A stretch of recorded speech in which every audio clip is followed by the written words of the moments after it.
horrible, ugly house is on the cover of a book. Very nice. It's one of the most awful, I studied architecture, and it's one of the most awful examples of architecture we come across these days. But this essay, Capitalism, a Ghost Story, it actually started out as the Anuradha Gandhi Memorial Lecture that I gave in Mumbai. And in Mumbai, when I was speaking at a meeting, there were a lot of students and mill workers and so on.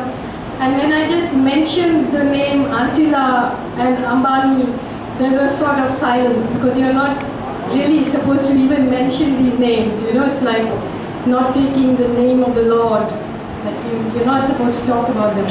So we must at least begin to talk a lot about them. So I just want to read the first few paragraphs in English. Is it a house or a home? A temple to the new India or a warehouse for its ghosts? Ever since Antillia arrived on Altamount Road in Mumbai, exuding mystery and quiet menace, things have not been the same. Here we are, the friend who took me there said, pay your respects to our new ruler.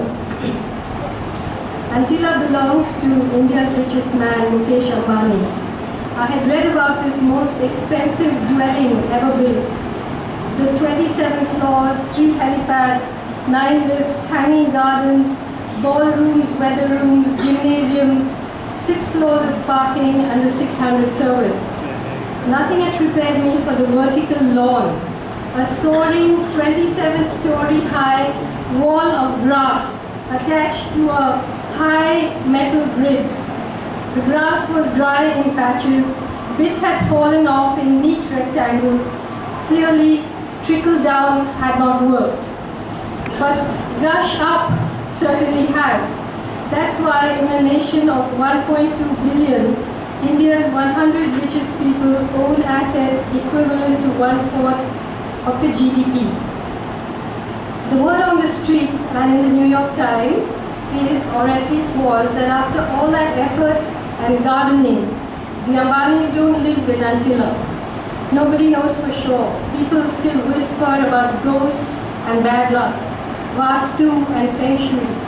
But maybe it's all Karl Marx's fault, all that cussing. Capitalism, he said, quote, has conjured up such gigantic means of production and of exchange that it's like the sorcerer who is no longer able to control the powers of the netherworld, whom he has called up by his spells. In India, the 3 million of us who belong to the new post-IMF reforms middle class, the market, live side by side with the spirits of the netherworld, the poltergeists of dead rivers, dry wells, bald mountains, and denuded forests, the ghosts of 250,000 debt-ridden farmers who have killed themselves, and of the 800 million who have been impoverished and dispossessed to make room for us, and who survive on less than 20 rupees a day. But Mukesh Ambani is personally worth $20 billion. He holds a majority controlling share in Reliance Industries Private Limited, a company with a market capitalization of $47 billion and global business interests that include petrochemicals, oil, natural gas, polyester fiber, special economic zones, fresh food retail, high schools, life science research, stem cell storage services. RIL recently bought 95% shares in Infotel, a TV consortium that owns 27 TV news channels that include CNN, IBN, CNBC, IBN, Lokmat, and ETV in almost every regional language, and the only nationwide license for 4G broadband, and also a cricket team. Now, this is what I want to talk about. You see, this is what one lot of Reliance owns.